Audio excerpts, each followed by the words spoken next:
These days, BioWare don't exactly have the best reputation, but there was a point where they produced some absolutely stellar games. They are the company behind the first two Baldur's Gate games, after all, and later became known for Dragon Age and the incredible Mass Effect trilogy. We don't talk about Andromeda. However, back in 2003, when this game, Star Wars Knights of the Old Republic, came out, this was the first time I'd heard of them, and what a game it was to hear about them with. But let's not jump into talking about how much I love it just yet. Instead, let's get into the game. Now, as is a full RPG that took me a while to finish, this is going to be very summarised. Because as with Metal Gear Solid 2 before, if I went through every single thing, we'd be here an hour and a half. With that explained, let's go. We start with a character creator, a more limited one than what you would like, but good for 2003. A lot of what we're deciding now will come into play later on. Opening crawl time, which is fun, but I'm immediately skipping over because copyright. It explains that this is set thousands of years before the film, the War for the Sith, and so on. And we're already under attack. We're woken up, situation explained, learned about our Jedi commander, and get moving. Plus, we learn how to control party members. And we get our first guy. And side note, I like that this is an RPG where we can actually control either guy. Like, any person in the party we can control and play as and do things with. Not a thing in a lot of RPGs. Appreciate it in this one. Anyway, we get our first taste of combat. We do some looting, do some more combat, see our first Jedi versus Sith fight, keep heading through, and then lose our party member. That was quick. Good news is we push through. We meet Karth Anathi and we use the escape pod to get the hell out of there. Just in time too. After that we get a weird dream and we have the situation explained. We are on Taris, a Sith world, and the Jedi Ambassador Shan is here too. We need to find her and then we need to escape. Easy, right? Well, no. Proven by the fact we're fighting the Sith almost immediately. I do some exploring around the apartments, which is mostly just breaking into places and helping myself to their belongings, which is okay apparently. And then heading out. It's a nice looking planet. It's kind of a budget Coruscant, and our first port of call is the cantina where we get invited to a party. That'll be useful later. We also get introduced to the dueling scene. We even sign up and win a couple and then get our butt kicked. But that's okay because we've got to level up and come back. Saving the man teaches us a bit about the corruption of the world, but our priority is the party. We get there, everyone drinks themselves into unconsciousness almost immediately. I have a friend like that. And we steal some Sith armour. That'll come in handy later. Using that Sith armour, and I say later, now, using that Sith armour gets us down to the lower levels, where we see the gang wars between the Hidden Becks and the Black Vulkars firsthand. Also, easy experience. After some exploring and some fighting, another cantina. Here we see the apparently famous bounty hunter Calo Nord, who quickly kills some enemies. We do some god-awful dancing, we get some bounties, and we witness a Twi'lek called Mission Val and the Wookiee Zalbar dealing with trash. She's friendly enough to talk to us for a bit, and we'll get to see her again later. We then meet the leader of the Hidden Becks, who tells us the Vulkars have bastard her and are giving her away as a slave to whoever wins the swoop race. Going to make sure that's me. Well, you'll have to make sure it's me, and to do that, we need to do a boost from the Vulkars, and Mission will help us. I told you we'd see her again. I take a brief detour to do some bounty stuff, meet a Mandalorian named Candace Ordo, and then it's time to head into the Undercity. The people there are mostly friendly, although very impoverished. We see Rakghouls, a mysterious mutation that infects and changes people, and head out to meet Mission. Her Wookiee friend has been captured and needs saving, and we have our third party member. She's also really good at demolitions and hacking and stuff, so she's genuinely useful to have. Exploring around, we kill a ton of Rakghouls, even finding a cure for it. We'll deal with that later before we head to the sewers. Two types of enemies here, Gamorreans that are slow and dumb, and Rakghouls that are fast and dumb. The sewers are easy to get through, no problem. We save Zalbar before long. We get a life debt from him, and boom, another party member. Now, onto the Vulkar base, which is easy. Well, we have to get a Rancor to eat a grenade and kill himself, but other than that, easy. The Vulkar base was going well, up until the point I forgot to turn off the insta-killing turrets. Whoops. Next time I did it, no problem. Got a little bit of a mini-boss fight before stealing the accelerator, but no issues here. With that done, I finished some side quests, get the serum to a doctor before delivering the accelerator and getting into a swoop race. We found Bastila, but we're going to have to win her, which means racing. Swoop racing is basically just timed, straight line race, hit the boost, don't hit the obstacle. All in all, pretty easy. Won that without any problem, but of course the leader of the Vulkars betrays us, which gives Bastila time to free herself. We defeat them, but She's not friendly or appreciative. After another weird dream of her fighting Revan, we get Bastila in our party, although she's not really likeable at this point. Still, we have a Jedi and a lightsaber. We don't know what to do here, but we soon bump into Candereth and he has a plan, an insane plan, to steal Sith launch codes so we can steal a ship from the most powerful crime lord on the planet. We have an ally and some insanity. Also, the fact that we're kind of stuck, there's no choice. But what we're going to do first is do some duels, finish off some side quests. I have a good reason to make sure we do them now. To get into the Sith base, we need a droid. And now we have bought T3M4. He's a good droid. Now, let's break into a Sith base, which basically means walking through the front door and killing everyone. Naturally, the codes are behind a full-blown Sith, but we have a Jedi, so we kill him. Then we get Candereth's codes, and it's off to steal the ship. So first, our first look at Malak, giving the order to destroy the entire planet. Nice guy. Basically, we're at the Exchange Base, which is the biggest crime organisation, I think, in the galaxy at this point. We're being considered for membership, since that consideration gets us into the base. Now, with Candereth in our party, we'll steal the ship. As with the Sith base, we are running around pretty much killing everyone. We free the guy who has the code for the ship, the M-Hawk, head there, and of course Davik and Calo Nord are ready to kill us. We take them down without a problem, but the bombardment has well and truly begun. Although of course we get out of there, well, we shoot a few fighters, then we get out of there. Now we head to the Jedi Enclave on Dantooine. After spending a little time getting to know our crew, we have a meeting with the Jedi Council. We learn Bastila believes we're strong in the Force and they want to train us, so we're becoming a Jedi. After sharing a vision with Bastila of Revan and Malak's path, the training begins and doesn't take long. We build a lightsaber and now we are a Jedi. Well, we have a brief test. An ancient grove tainted with the dark side we must purify. So we'll head there now. I like Dantooine as a planet, both from this and memories of Star Wars Galaxy. But the sheer number of cat hounds is annoying. Still, we get to the grove and we find the dark side is a person, the fallen Jedi Juhani. It's our first true lightsaber battle and naturally we win. It takes some work, but we convince her to head back to the Enclave to redeem herself. With that we get our first true mission to visit the place that Bastila and I have been seeing in the vision here on Dantooine to see what Revan and Malak might have learnt there. We pick up some side quests, but first the mysterious ruin. Getting there is quick. We meet a droid that claims to have been created by ancient builders and it has something to do with the Starforge, but it doesn't know what that is. To get in we must prove ourselves worthy. Not a surprise at this point, that's a fight, although it's not a hard fight, and we unlock a star map. It's meant to lead to the Starforge, but it's incomplete. However, it does show us 4 other planets that have their own star map. And now we get the big mission of the game, to find the star map to track down the Star Forge. We also get a new party member, Juhani, remember her? Now we're ready to leave with 3 Jedi party members, which is cool. Not that I do leave yet, I could, but I don't intend to 100% this game. I do want to do a fair number of side quests, stuff like that. So that means breaking into a house to find a kidnapped man, finding a droid with a weird relationship with their owner, a crystal cave, solving a murder, hunting some Mandalorians. Now we're ready to leave. We have the 4 worlds in our map, but we're going to head to an extra one, Yavin, because I couldn't remember what was there. After we get a little Revan cutscene, we get the answer. It's a shop that sells fancy and expensive equipment. With that worked out, onto the first real planet, the Wookiee homeworld Kashyyyk. We see the map is basically on the forest floor. We head out and learn very quickly that a company named Zerka is here and basically selling Wookiee slaves. It's not good. Zalbar certainly doesn't like it, but we have to focus on the mission right now. We leave the Zerka base, but of course it isn't safe. Especially not when I bump into 3 Dark Jedi. Thankfully they're useless, but I get the robes and lightsaber colours I wanted. Trust me, the red and purple was right for this game. It will make sense later. We get into town to find that Zalbar's brother is in charge and also in league with the slavers. Eventually we get sent, against our will, down to deal with a crazy Wookiee in the Shadowlands. Not a fan of doing a slaver's dirty work, but the star map is there, so we're doing it. Firstly though, when we get down there, Calo Nord. This time though, we're sure he's dead.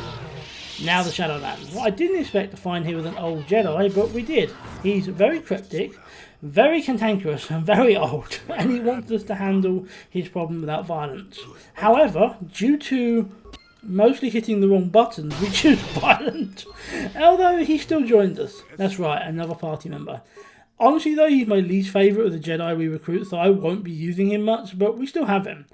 He helps us through the barrier to get where we need to go, where we find a Wookiee being hunted by Mandalorians.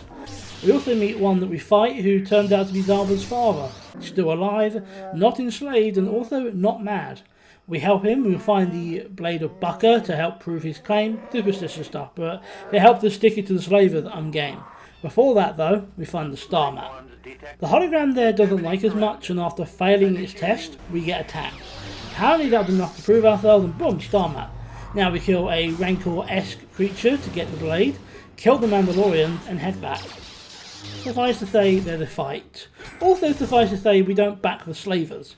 Now we have Zalbar back, and we can cache it, which to be honest, I like it, but it's my least favourite world in this game, so happy to. We do help the Wookiee purge a few slavers before we go though. I do a bit of side stuff next, finding a stowaway, talking to the crew, taking the stowaway back to her family on Dantooine, and then head over to Tatooine with a vision showing us a map in a cave. We meet a slaver who once tried to buy Juhani, but we threaten him and he leaves us alone. Anchorhead is where we are, a small settlement actually mentioned in the first Star Wars film, although this is obviously a lot earlier. We take a break to do some swoop racing. It's not just indulging for the hell of it, it actually gives us good money, and then we kill some Dark Jedi. Then we bump into Bastard's mother and deal with some wonderful family drama before we progress. We need to talk to Tusken to find the map because they know the area best. We'll need a translation droid for that. Fortunately, we find one in the local droid shop, HK-47, a fan favourite. I had forgotten until now that he called everyone meatbags. Now, onto the Dune Sea, and we're almost immediately attacked by Tuskens. We do some side stuff, we save 100 from droids trying to kill him, we fail to save the locals, we kill some Gamorreans, the usual.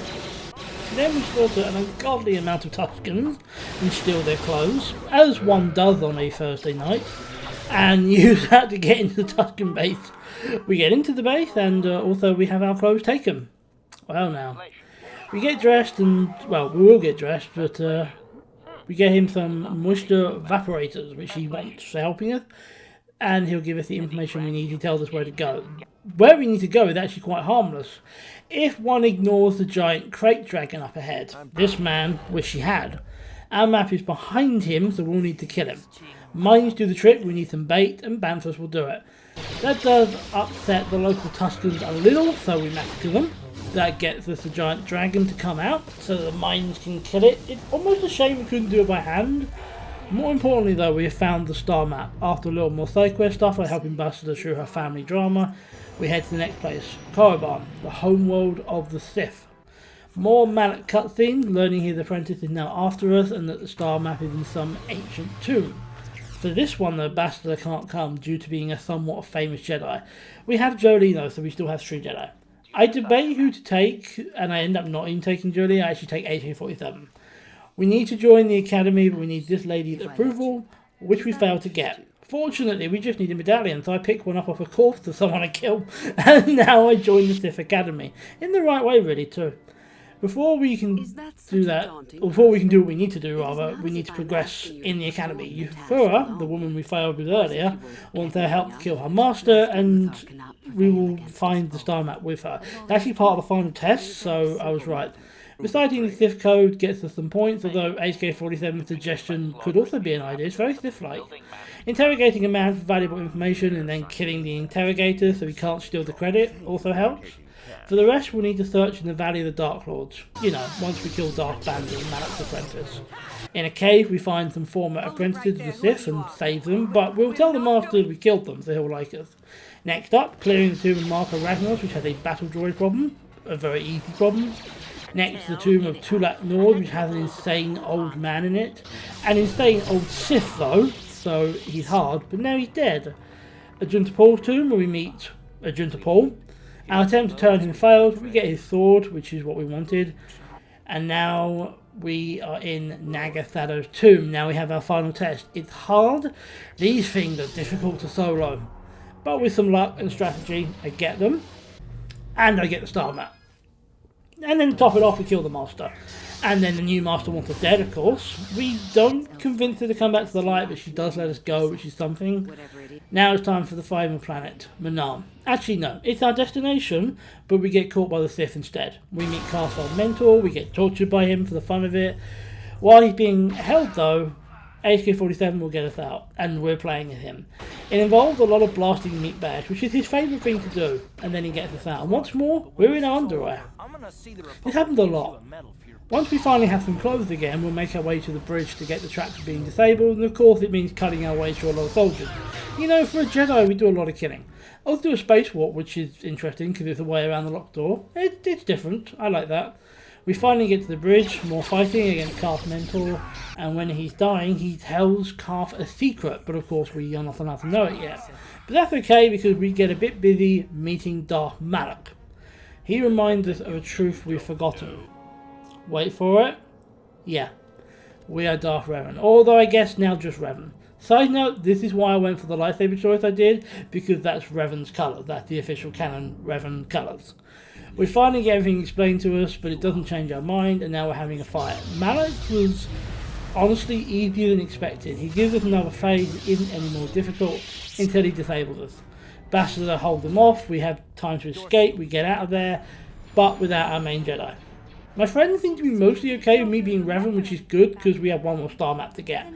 Now we're on Manaan and we don't have Bastila, so I guess I'll have to bring Jolee. We learn about the truth here, about how both Sith and Republic forces are here and it's all neutral.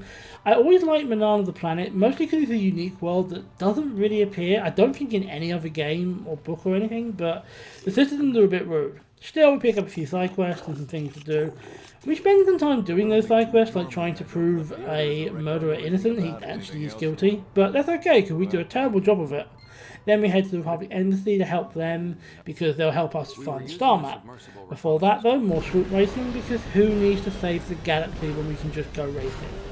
Once the distraction is gone, I go to help the Republic and I do that.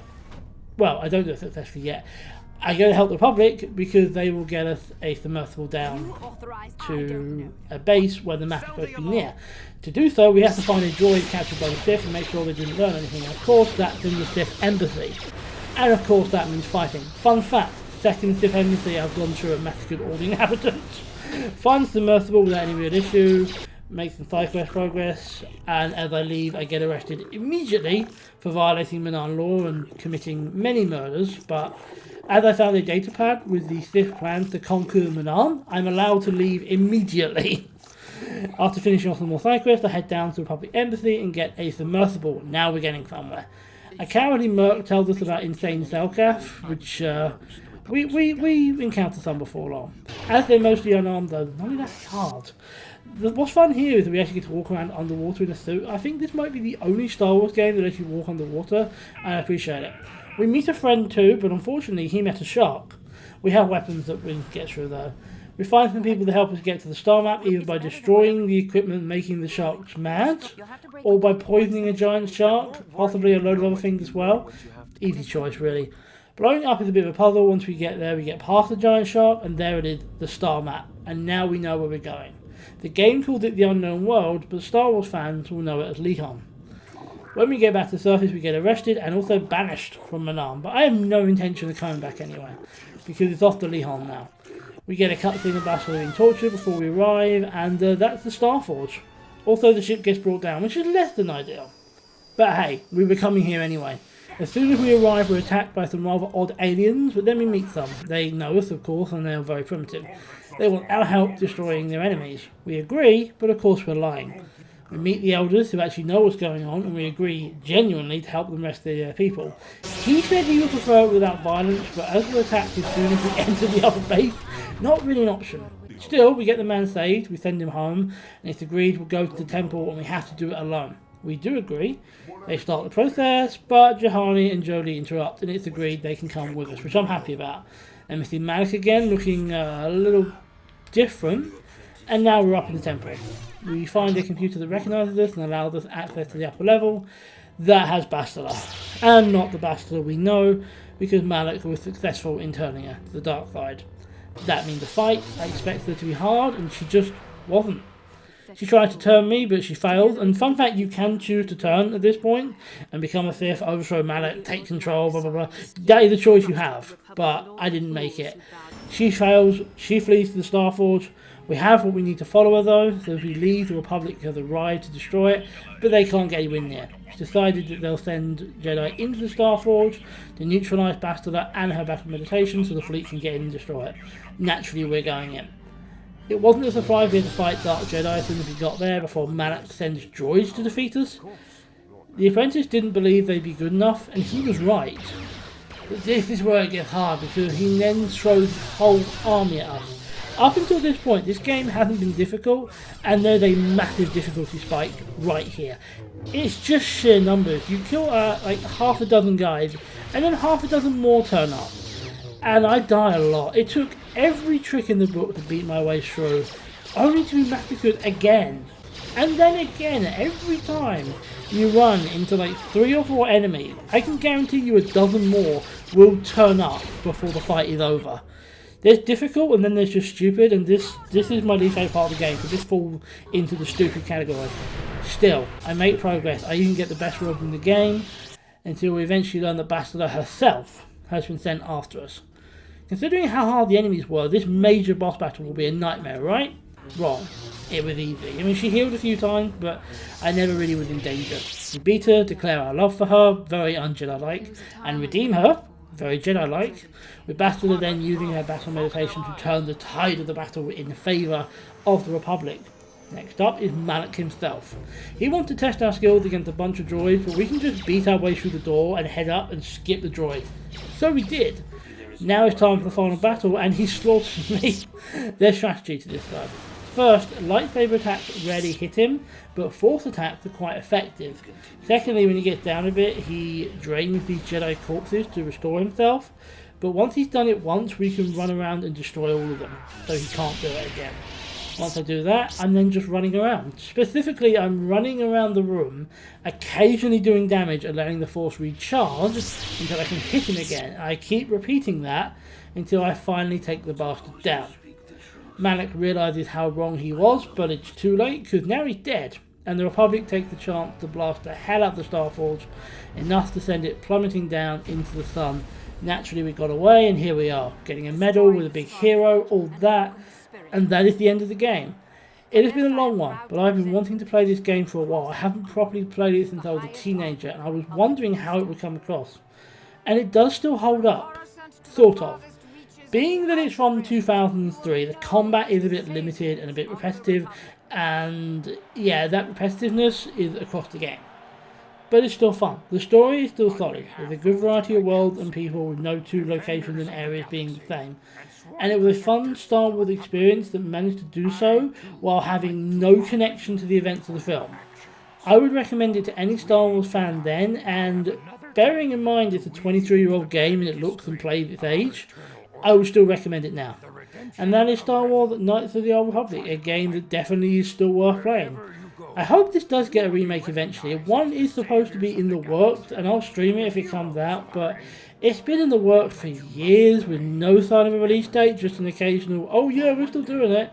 So who knows. I will return to doing some more games from my past, and I will also return to Kotor in the future, because there is a second one. But for now, I'll be heading back into my Pokemon project for the first mainline Pokemon game that I never actually played as a kid. I'll see you then.